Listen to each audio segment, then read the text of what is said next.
Shalom saudara pendengar saudara rohani yang dikasihi Tuhan Yesus Kristus. Selamat datang di Renungan Rohani malam hari ini. Selamat malam, saya berdoa agar saudara sehat selalu. Semoga Roh Kudus hadir di tengah kita saat ini. Sebelum kita mulai renungan malam ini, marilah kita bersama-sama berdoa. Bapa kami yang di surga, Bapa di dalam nama Tuhan Yesus Kristus, kami sungguh mengucap syukur, ya Tuhan, oleh karena Engkau sangat baik buat kami. Engkau ada bersama kami dan menopang hidup kami di siang hari dan di malam hari. Engkau ada bersama-sama dan menyertai kami. Tuhan, kami memuji dan bersyukur kepadamu pada malam hari ini, kami masih bisa berkumpul di rumah kami yang kecil ini. Tuhan, saat ini kami hendak mendengarkan firman-Mu. Berilah pengetahuan dan bimbinglah hamba-Mu ini agar apa yang Engkau firmankan dapat bekerja sesuai kehendak-Mu. Buat kami jemaat-Mu, bukalah hati dan pikiran kami untuk mendengar dan menerima firman-Mu. Kiranya firman-Mu ini dapat menjadi berkat bagi kami. Berbicaralah Tuhan, kami sudah siap menerima firman-Mu. Di dalam nama Tuhan Yesus Kristus kami berdoa dan mengucap syukur. Amin. Sahabat saudara rohani, pembacaan ayat emas Alkitab renungan kita malam hari ini. Nats pilihan kita adalah, neraca yang betul, batu timbangan yang betul, haruslah kamu pakai, akulah Tuhan, Allahmu. Tertulis dalam kitab Imamat 19 ayat 36, kata kunci renungan pada malam ini adalah, kebijakan terbaik. Dan bacaan kita pada malam ini terambil dari kitab Imamat 19 ayat 32 sampai dengan ayat 37. Engkau harus bangun berdiri di hadapan orang ubanan dan engkau harus menaruh hormat kepada orang yang tua dan engkau harus takut akan Allahmu. Akulah Tuhan. Apabila seorang asing tinggal padamu di negerimu, janganlah kamu menindas dia. Orang asing yang tinggal padamu harus sama bagimu seperti orang Israel asli dari antaramu. Kasihilah dia seperti dirimu sendiri, karena kamu juga orang asing dahulu di tanah Mesir. Akulah Tuhan, Allahmu. Janganlah kamu berbuat curang dalam peradilan, mengenai ukuran, timbangan dan sukatan, neraca yang betul, batu timbangan yang betul, eva yang betul dan hin yang betul haruslah kamu pakai. Akulah Tuhan, Allahmu yang membawa kamu keluar dari tanah Mesir. Demikianlah kamu harus berpegang pada segala ketetapanku dan segala peraturanku serta melakukan semuanya itu. Akulah Tuhan. Terambil dari kitab Imamat 19 ayat 32 sampai dengan ayat 37. Topik dari ayat emas renungan kita adalah, kejujuran merupakan kebijakan terbaik. Mari kita mulai renungan malam kita. Untuk memulai hal baik, serahkanlah segala sesuatu hanya kepada Tuhan. Mari kita mulai segmen kisah inspiratif. Mantan Ketua Institut Akuntan Publik bersertifikat Amerika mengatakan bahwa etika dalam bekerja merupakan dasar dari kesuksesan bisnis. Ketika berbicara di hadapan para pemimpin bisnis dan pemimpin komunitas, Marvin Saintait berkata, orang-orang ingin berbisnis dengan rekan yang dapat mereka percaya. Kepercayaanlah yang membuat bisnis berjalan. Itu merupakan landasan bagi sistem perusahaan bebas. Di tengah berkembangnya skandal korporat dan menipisnya kepercayaan publik, Pernyataan Marvin tersebut mengingatkan kita akan nilai kejujuran. Tanpa kejujuran, hidup dan pekerjaan kita tidak akan pernah sesuai dengan rancangan Allah. Hukum dalam Perjanjian Lama mengatakan, neraca yang betul, batu timbangan yang betul haruslah kamu pakai, akulah Tuhan, Allahmu. Selain itu, Perjanjian Baru mengajarkan bahwa kebenaran dan kejujuran dalam segala perkataan dan perbuatan seharusnya menjadi ciri orang-orang yang telah ditebus oleh Kristus. Salah satu cara untuk menguji pilihan-pilihan kita setiap hari adalah dengan bertanya kepada diri sendiri, akan malukah saya seandainya membaca berita mengenai perbuatan saya di surat kabar, atau jika keluarga dan teman-teman saya mengetahui perbuatan saya itu, apakah saya membiarkan atau malah mencari keuntungan dari tindakan tidak etis yang dilakukan orang lain? Kejujuran bukan hanya kebijakan terbaik, melainkan kebijakan Allah bagi setiap aspek kehidupan kita. Hidup berintegritas berarti menghormati dan memuliakan Dia. Membalas kejahatan dengan kebaikan. Dalam minggu ini kita akan membahas tema, membalas kejahatan dengan kebaikan. Membalas kejahatan dengan kejahatan itu hal biasa. Membalas kejahatan dengan kebaikan itu di luar kebiasaan. Kita mau pilih mana? Menjadi manusia yang biasa dalam bertindak atau di luar kebiasaan dalam bertindak. Firman Tuhan berkata agar kita tidak membalas kejahatan dengan kejahatan. Mengapa demikian? Bukankah kita juga punya hak untuk membalas kejahatan dengan kejahatan? Memang benar, tetapi Tuhan Yesus sendiri telah memberikan teladan bahwa Ia tidak membalas kejahatan dengan kejahatan, karena jika Ia membalas kejahatan dengan kejahatan, maka Ia tidak akan mati di kayu salib, dan tidak akan ada penebusan dosa bagi manusia, tidak ada keselamatan di dalam nama-Nya. Tuhan ingin agar sedapat mungkin kita hidup dalam perdamaian dengan semua orang, dan melakukan apa yang baik bagi semua orang. Tuhan Yesus sendiri berkata bahwa berbahagialah orang yang membawa damai, karena mereka akan disebut anak-anak Allah. Kita sendiri sering mengaku bahwa kita adalah anak-anak Allah, tetapi apakah kita sudah benar-benar membawa damai?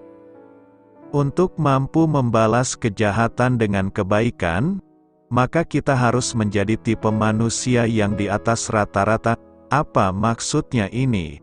Di dunia ini ada 3 tipe manusia, yakni: tipe pertama adalah manusia yang dengan setia menghiasi dan mengisi hidupnya dengan sikap-sikap yang pasif. Mereka mengetahui bahwa ada nilai-nilai kebaikan dan kebenaran yang di dalamnya kemuliaan Tuhan terpancar. Namun, mereka lebih memilih diam, atau pasif, dan selalu menunda untuk melakukan nilai-nilai kebaikan dan kebenaran itu. Mereka kerap menyaksikan atau melihat secara langsung akan kehadiran nilai-nilai kebaikan dan kebenaran hadir di dalam dunia ini. Hanya saja tidak ada respons dari tiap-tiap mereka. Tipe kedua adalah mereka yang melakukan berdasarkan apa yang sesuai dengan harapan dan kepentingan pribadi mereka. Mereka hanya akan berbuat baik dan melakukan kebenaran jika orang lain sanggup memberikan keuntungan yang lebih besar dari apa yang mereka telah lakukan. Jika tidak, maka mereka akan memilih diam dan membiarkan semuanya berjalan secara alami.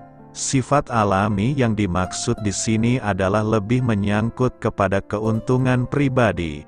Maksudnya adalah mereka hanya akan memberikan pertolongan jika yang ditolong memenuhi kapasitas atau kriteria untuk melakukan hal lebih dari yang mereka perbuat. Misalnya, mengharapkan imbalan saat memberikan pertolongan, atau memberi supaya juga diberi secara lebih. Tipe ketiga adalah mereka yang selalu setia melakukan nilai-nilai kebaikan dan kebenaran dalam sepanjang hidupnya berdasarkan kasih karunia yang telah Tuhan titipkan ke dalam hidup mereka. Mereka melihat bahwa melakukan semuanya itu adalah sebagai ekspresi dan bukti imannya kepada Tuhan. Hidup di dalam dunia ini hanya akan berlangsung sesaat, sementara dan sekali saja. Semuanya itu adalah kesempatan untuk berkarya, melakukan apa yang pantas dan dapat dilakukan olehnya. Karena jika tidak dimanfaatkan dengan baik, maka waktu ini akan berlalu secara sia-sia, dan ia tidak akan pernah kembali saat semuanya telah berlalu. Inilah konsep yang mereka tanamkan dalam hidup mereka. Mereka memahami bahwa hidup ini tidaklah lebih dari anugerahnya semata.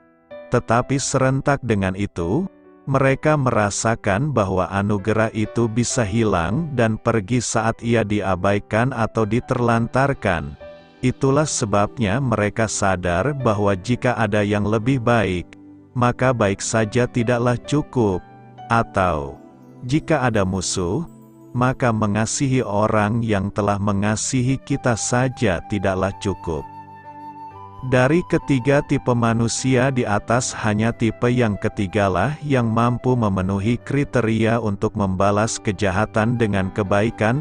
Tipe manusia seperti ini akan mampu melakukan beberapa hal, seperti: pertama, tidak berkompromi terhadap kejahatan, dan tidak boleh kalah terhadap kejahatan. Jika orang dunia berprinsip bahwa kita harus mengalahkan kejahatan dengan kejahatan juga, maka kita harus bertindak sebaliknya, yaitu mengalahkan kejahatan dengan kebaikan. Dan hanya Tuhan saja yang mampu membuat kita melakukan hal tersebut. Adakah kita saat ini sedang menerima kejahatan dari orang lain? Serahkanlah segala sesuatunya kepada Tuhan. Sementara kita tetap berbuat kebaikan, pada saatnya nanti Tuhan pasti akan membalas kepada orang itu dan kepada kita, menurut apa yang kita lakukan. Karena itu, lakukanlah terus kebaikan tatkala ada orang yang terus-menerus berbuat kejahatan kepada kita.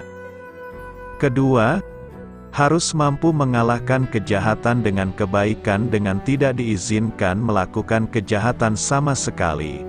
Jika kita dibenci orang lain, maka kita tetap tidak boleh membalas perbuatan mereka. Lalu tatkala kita dibenci orang lain dan melihat keberhasilan mereka, lalu bagaimana kita mengalahkan perbuatan mereka yang melakukan kejahatan itu? Kita dilarang keras untuk iri kepada orang jahat. Jika mereka yang kita sangka jahat itu menjadi kaya dan sukses, jangan iri. Sesekali kita iri, maka kita terjebak pada kejahatan. Kita harus fokus terhadap urusan hati kita sendiri. Apa yang terjadi, celaka atau gembira, pada orang jahat seharusnya tidak langsung kita nilai sebagai musibah atau keberuntungan. Kita telah dijaminkan bahwa masa depan orang jahat tidak pernah lebih mulia walau mereka bergelimang harta. Prinsip hidup ini akan menuntun kita untuk fokus kepada kebaikan, bukan mengurusi orang jahat. Nasihat seorang ayah kepada putri kesayangannya: jika ada orang menjahatimu, itu bukan urusanmu. Urusanmu adalah berbuat baik kepada semua orang. Perikope khotbah minggu ini memberikan beberapa nasihat yang harus kita lakukan dalam rangka membalas kejahatan dengan kebaikan, yakni: pertama, kasihilah musuhmu, berbuatlah baik kepada orang yang membenci kamu. Secara empiris, mengasihi musuh dan berbuat baik kepada orang-orang yang membenci kita, mudah diucapkan. Siapa saja, baik itu pendeta, hamba Tuhan, pelayan firman Allah, mereka, atau kita, setiap orang dapat dengan mudah mengatakannya, di mana saja, kepada siapa saja dan kapan saja. Namun demikian, dalam praktiknya, seseorang mengalami kesulitan untuk melakukannya.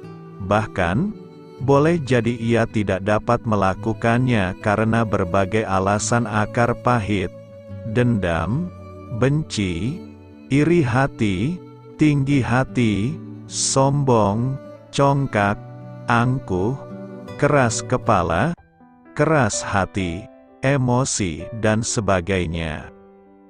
Kedua, berdoalah bagi orang yang mencaci kamu.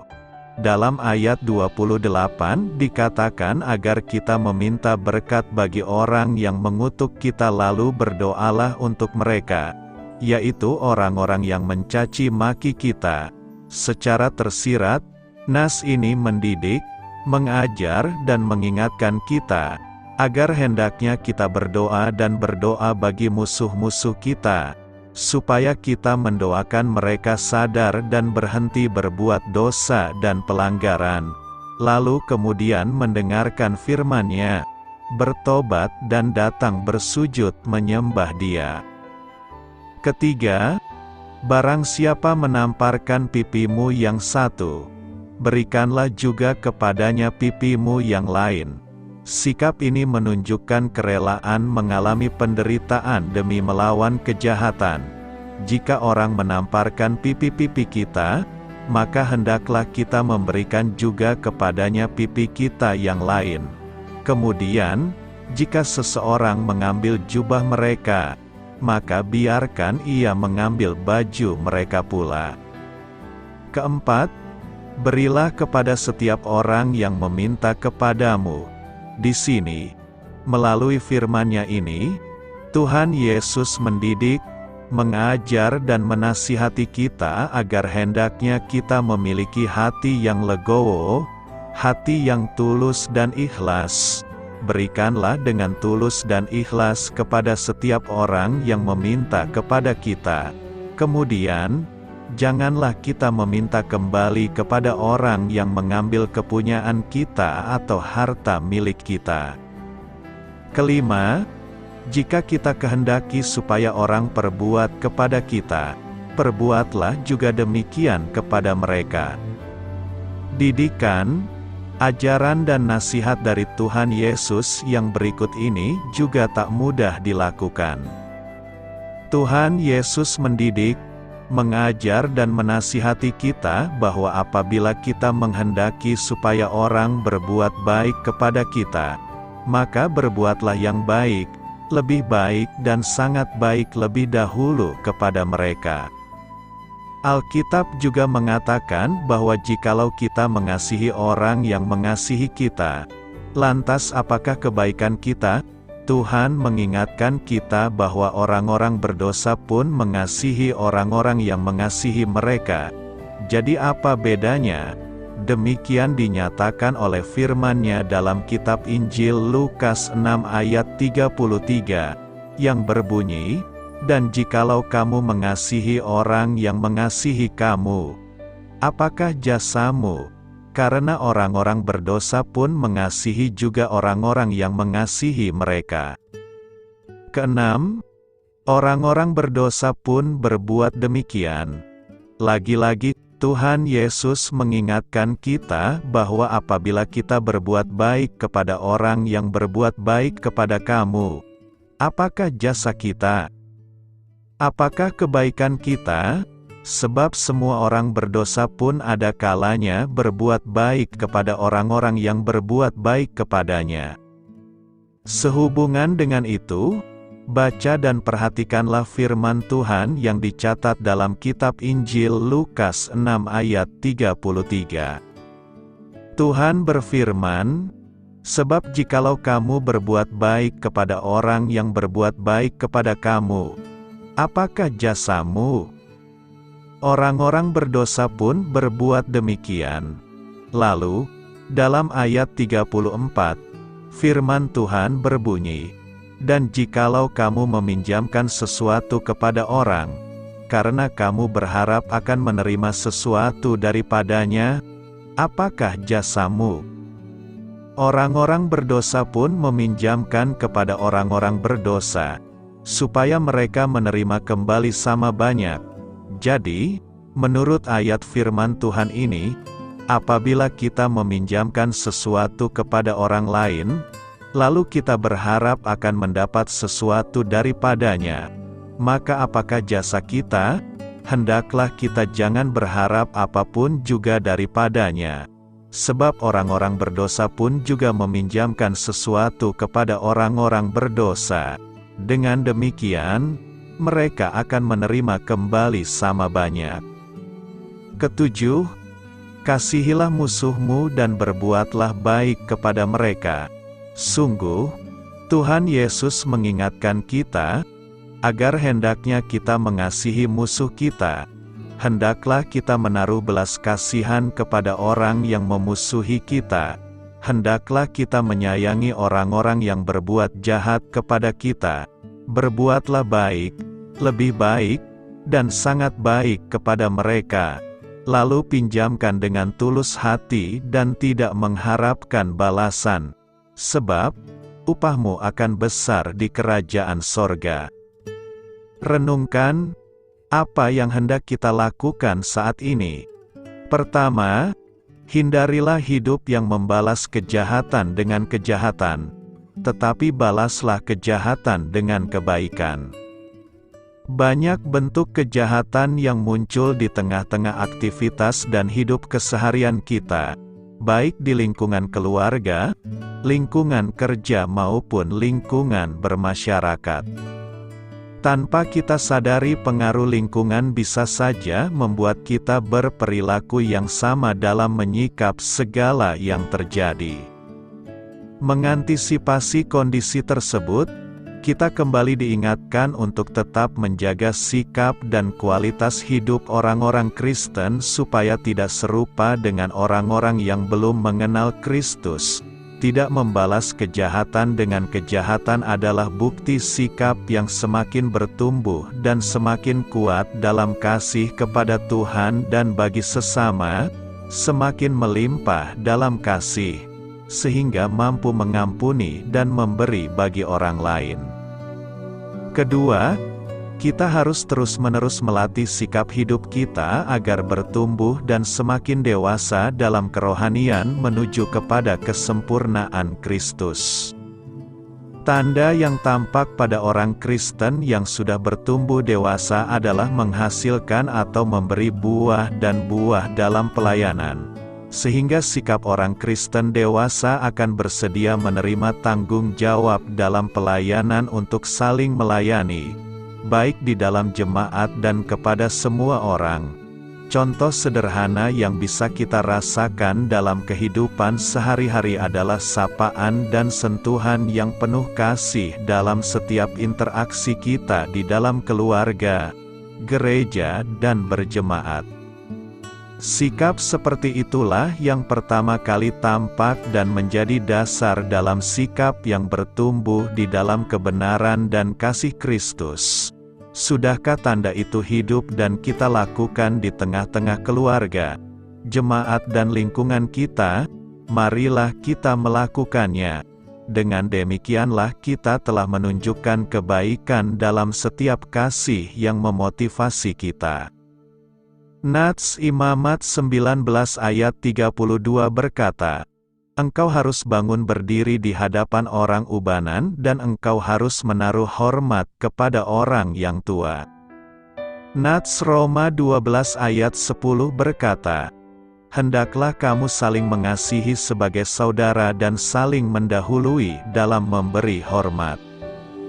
Budaya kita memberi hormat, di zaman era globalisasi sekarang ini, sangat sedikit kita melihat anak-anak memberi hormat kepada orang tuanya. Budaya salaman cium tangan sudah hampir tidak dapat kita lihat lebih lagi di perkotaan.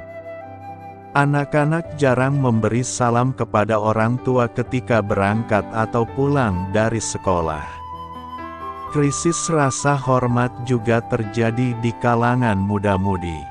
Tidak sedikit muda-mudi terkesan cuek terhadap para orang tua ketika berpapasan di jalan, di gereja, dimanapun mereka bertemu karena tidak menyapa dan buang muka. Terlebih-lebih ketika anak-anak mulai melawan orang tua dan tidak mau mendengarkan nasihat, dan masih banyak lagi yang lain. Mungkin di kalangan kita sudah ada yang mengalami hal semacam ini.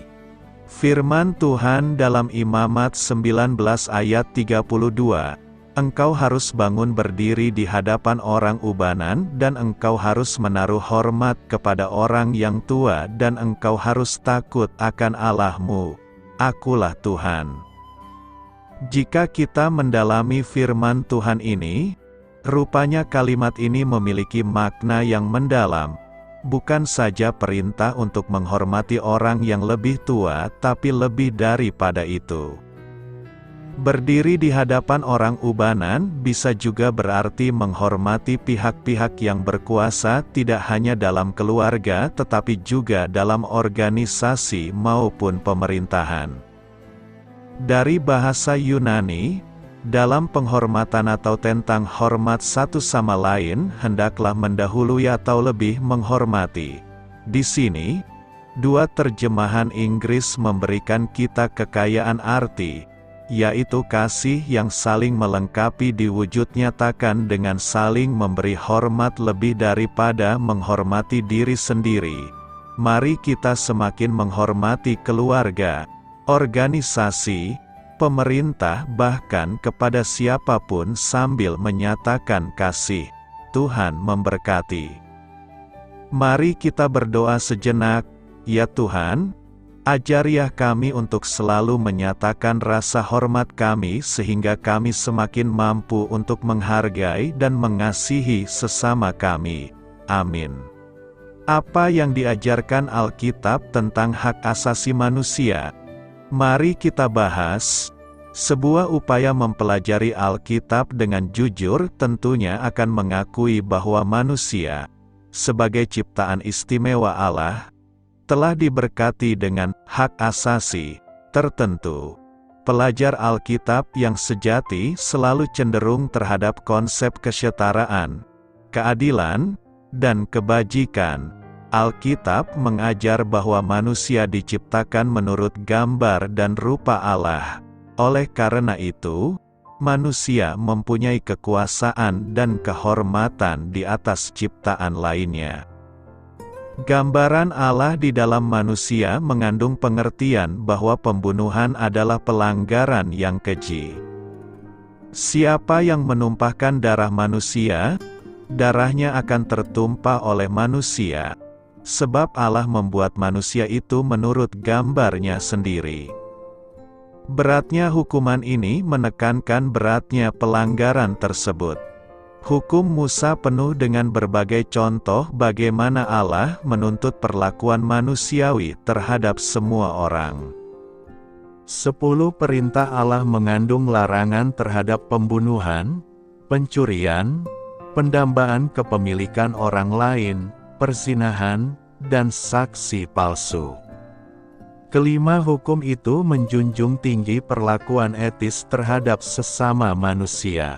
Adapun contoh lain di dalam hukum yang memerintah supaya pendatang diperlakukan dengan baik, pemeliharaan orang miskin, pemberian pinjaman tanpa bunga kepada orang miskin, dan pembebasan orang yang bekerja melunasi hutangnya setiap 50 tahun.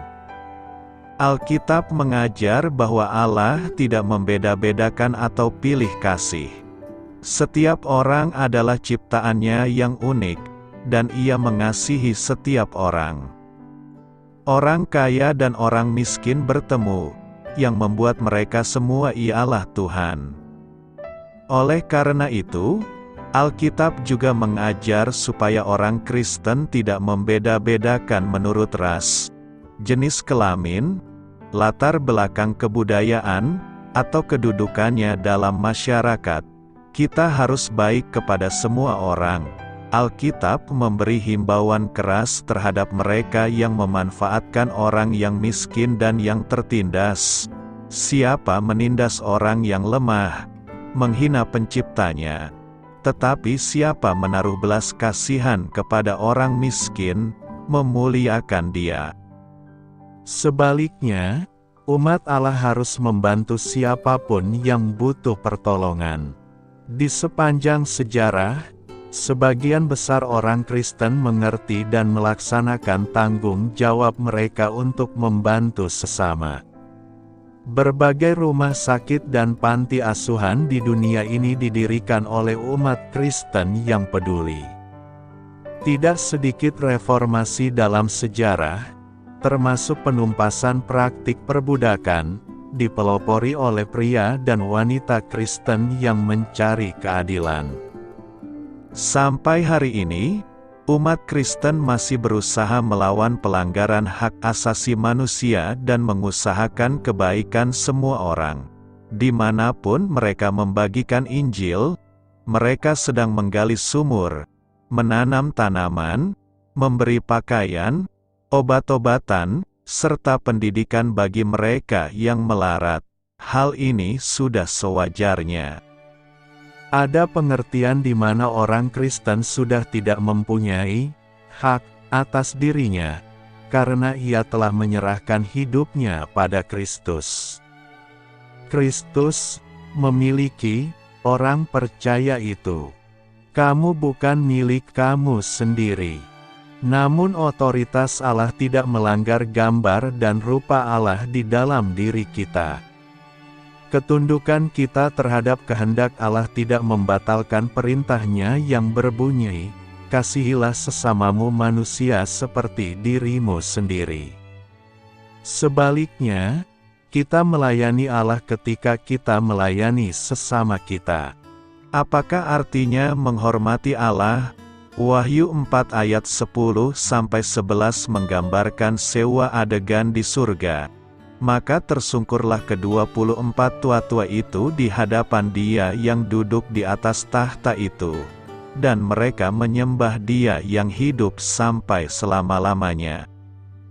Dan mereka melemparkan mahkotanya di hadapan tahta itu, sambil berkata, "Ya Tuhan dan Allah kami, Engkau layak menerima puji-pujian dan hormat dan kuasa. Sebab Engkau telah menciptakan segala sesuatu, dan oleh karena kehendak-Mu semuanya itu ada dan diciptakan." Kata yang diterjemahkan sebagai puji-pujian dan hormat, seringkali sering berhubungan dan digunakan secara bergantian di dalam Alkitab. Akan tetapi ada perbedaan tipis di antaranya. Kata yang seringkali diterjemahkan sebagai terpuji, berarti sesuatu yang memiliki nilai yang melekat dan pada hakikat, sedangkan hormat berarti nilai yang dipersepsikan, membuat atau menilainya sebagai mulia. Terpuji adalah kualitas yang melekat kepada sosok yang dipermuliakan. Terpuji dapat diartikan sebagai cermin yang memantulkan sesuatu secara benar. Ketika kita dengan akurat mencerminkan karakter Allah, kita memuliakan atau memuji Dia. Memuji Allah adalah menghormati Dia sebagaimana adanya. Allah mempunyai kemuliaan karena nilainya tak terbatas. Manusia mempunyai kemuliaan karena kita diciptakan dengan wujud Ia yang maha mulia. Kita memuji Allah ketika kita mendemonstrasikan melalui perkataan dan perbuatan karakter dan perbuatannya yang mulia. Mencerminkan karakter Yesus adalah cara untuk memuliakan Allah, karena kita sedang memperlihatkan atributnya. Ketika kita memuji atau memuliakan Allah, kita memberi hormat kepadanya. Hormat berasal dari hati kita dan sedang merujuk kepada nilai yang taruh kepada sesuatu atau seseorang. Para kolektor memberi nilai lebih pada barang tertentu dibanding orang awam. Sesuatu yang diabaikan oleh seseorang mungkin sangat bernilai bagi orang yang lain dan dihormati. Kita menghormati orang lain dengan cara menilai penting posisi dan kontribusi mereka. Kita diperintahkan untuk menghormati satu sama lain karena posisi mereka, bukan kinerja mereka. Kita diperintahkan untuk menghormati ibu dan ayah kita, para orang tua, dan mereka yang memerintah. Ketika kita menghormati Allah, kita sedang memperlakukannya menurut penilaian tinggi kita akan Dia. Kita sedang mencerminkan kemuliaannya kembali kepadanya dengan pujian dan penyembahan. Alkitab menunjukkan berbagai cara menghormati dan memuliakan Allah. Kita mengindahkannya dan mencerminkan karakternya dengan bersuci diri secara seksual, dengan berberi dari pendapatan kita, dan dengan cara hidup yang berabdi kepadanya. Tidaklah cukup hanya menghormati Dia dengan cara yang terlihat.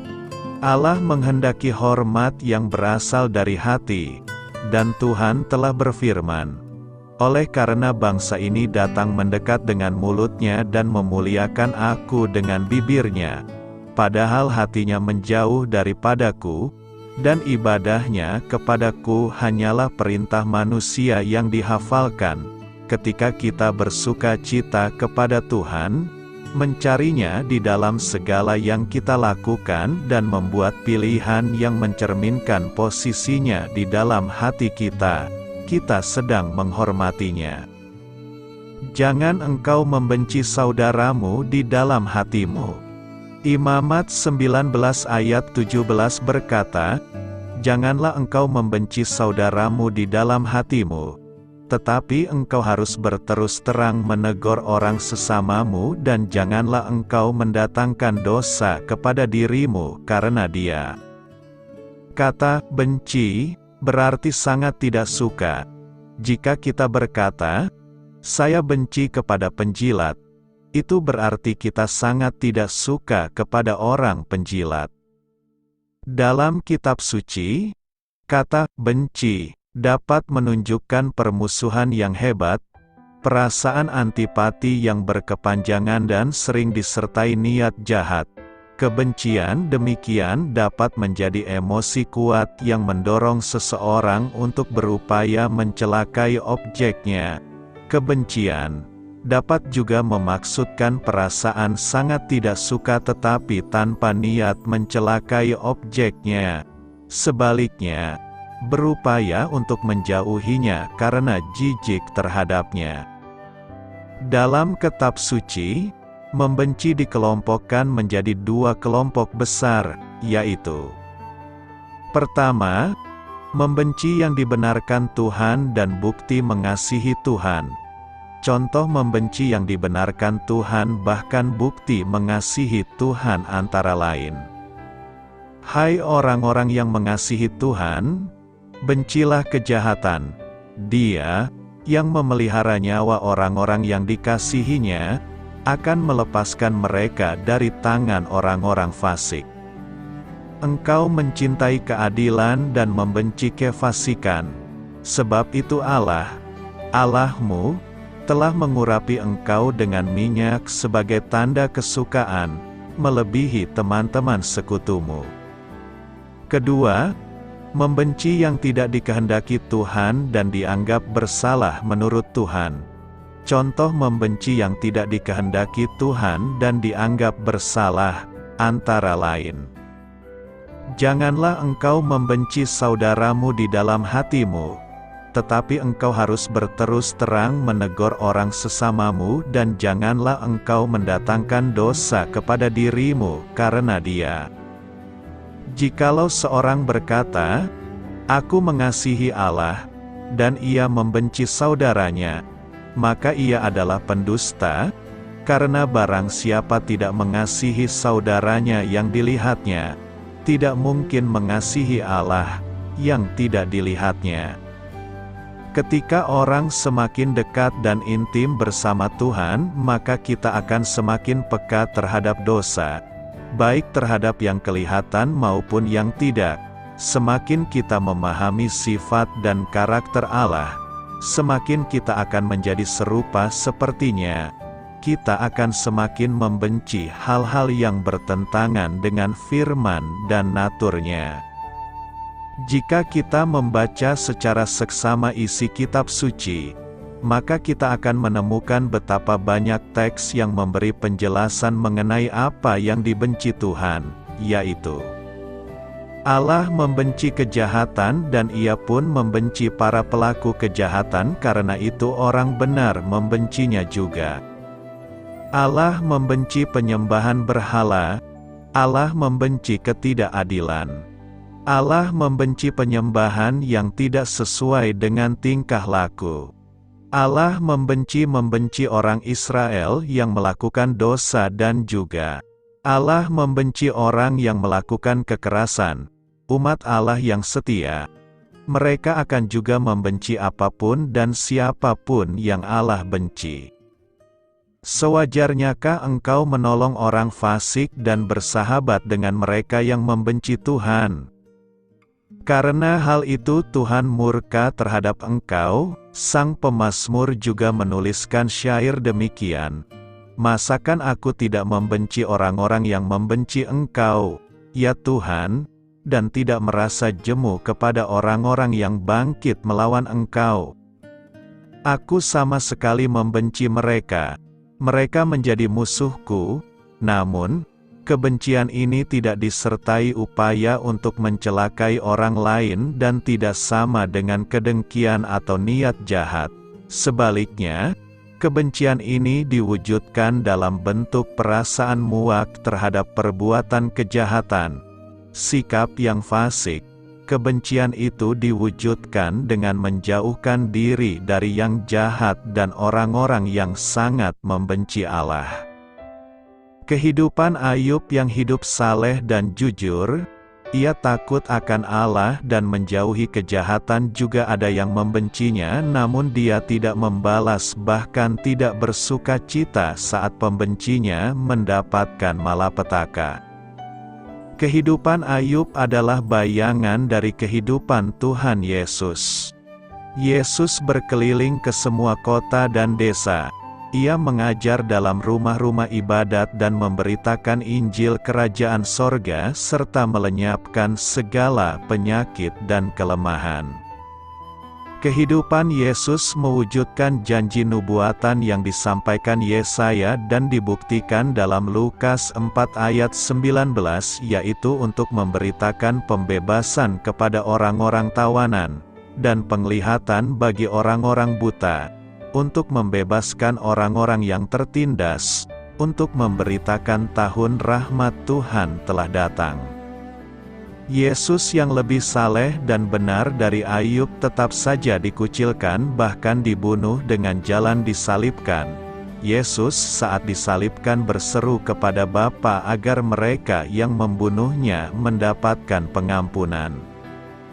Dalam hal membenci sesuatu, Alkitab memberikan petunjuk agar kita membenci dan tidak melakukan apa yang Tuhan benci, akan tetapi hal itu akan membuat dibenci atau dimusuhi oleh orang. Saat kita dibenci atau dimusuhi, Tuhan Yesus telah berfirman, "Kamu telah mendengar firman, kasihilah sesamamu manusia dan bencilah musuhmu. Tetapi aku berkata kepadamu, kasihilah musuhmu dan berdoalah bagi mereka yang menganiaya kamu." Mungkin kita berpikir Tuhan menghukum orang yang dibencinya. Bukankah siapa yang membenci orang benar akan menanggung hukuman? Sekalipun membenci yang tidak dikehendaki Tuhan dianggap salah, bahkan jika tidak mau bertobat dari hal tersebut adalah suatu kefasikan, tetapi Tuhan Allah tetap menghendaki orang tersebut bertobat selama masih ada kesempatan bertobat, selama masih hidup di dunia. Yehezkiel 33 ayat 11, "Katakanlah kepada mereka, demi Aku yang hidup, demikianlah firman Tuhan Allah, Aku tidak berkenan kepada kematian orang fasik, melainkan aku berkenan kepada pertobatan orang fasik itu dari kelakuannya supaya ia hidup. Karena itu, bertobatlah, bertobatlah dari hidupmu yang jahat itu. Firman Allah kekal selamanya. Matius 24 ayat 35 berkata, "Langit dan bumi akan berlalu, tetapi perkataanku tidak akan berlalu." Segala sesuatu yang ada di bawah kolong langit atau di bumi ini memang tidak abadi. Sementara sifatnya, termasuk manusia sebagai ciptaan terluhur atau termulia di bumi ini. Namun sabda Tuhan tidak akan berlalu begitu saja.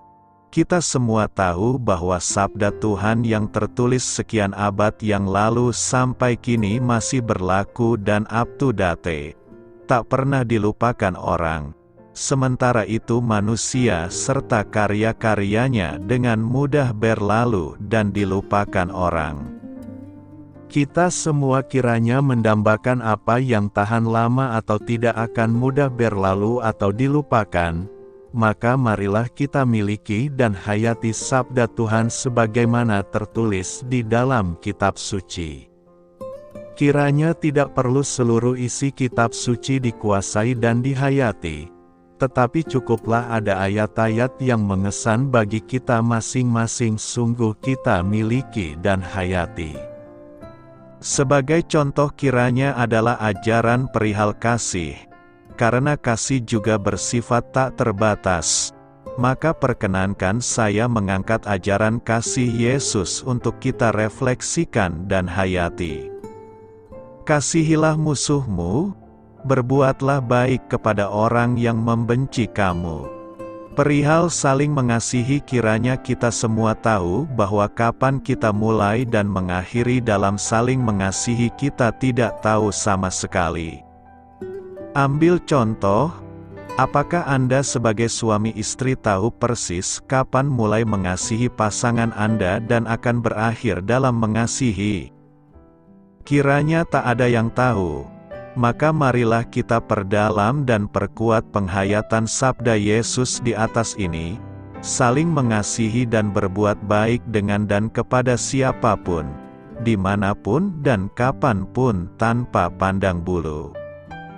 Ingatlah dan sadari bahwa jika selama hidup di dunia ini sungguh saling mengasihi dan berbuat baik, maka ketika kita telah mati dan menjadi tanah kembali kita pasti terus dikasihi dan dibaiki oleh orang lain, saudara-saudari kita yang telah kita kasihi dan kepada mereka kita senantiasa berbuat baik.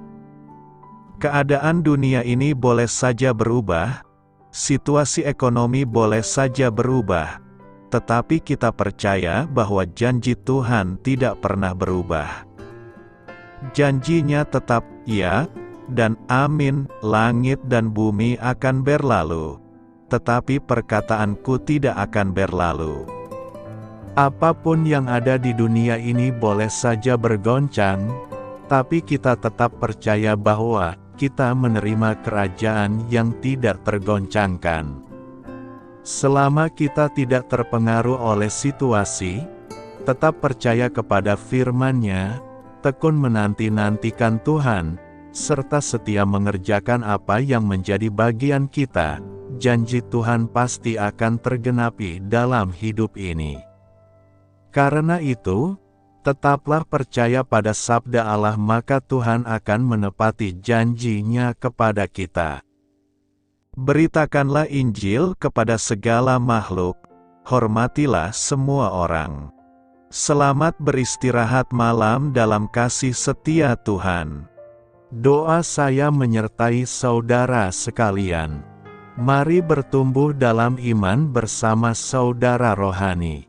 Saya memberkati Anda agar sewaktu Anda mencarinya dari Dia, Bapa Surgawi Anda akan memberikan bagi Anda roti harian Anda, dalam nama Yesus Kristus. Tuhan yang berkuasa atas alam semesta dan menuntun kita kepada iman yang menyelamatkan. Tuhan Yesus menyertai senantiasa. Terima kasih sudah berkenan mendengarkan renungan malam saudara rohani. Tuhan memberkati. Amin.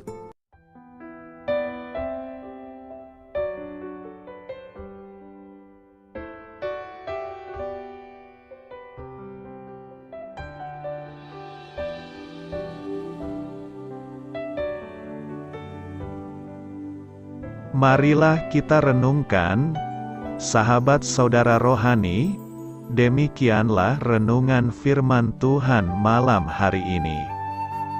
Semoga menjadi berkat di dalam hidup kita dan menjadikan kita pribadi yang lebih baik. Sebelum kita beristirahat pada malam hari ini, marilah kita berdoa. Bapa kami yang di surga, Bapa di dalam nama Tuhan Yesus Kristus, kami sungguh mengucap syukur, ya Tuhan, oleh karena Engkau sangat baik buat kami. Engkau ada bersama kami dan menopang hidup kami di siang hari dan di malam hari.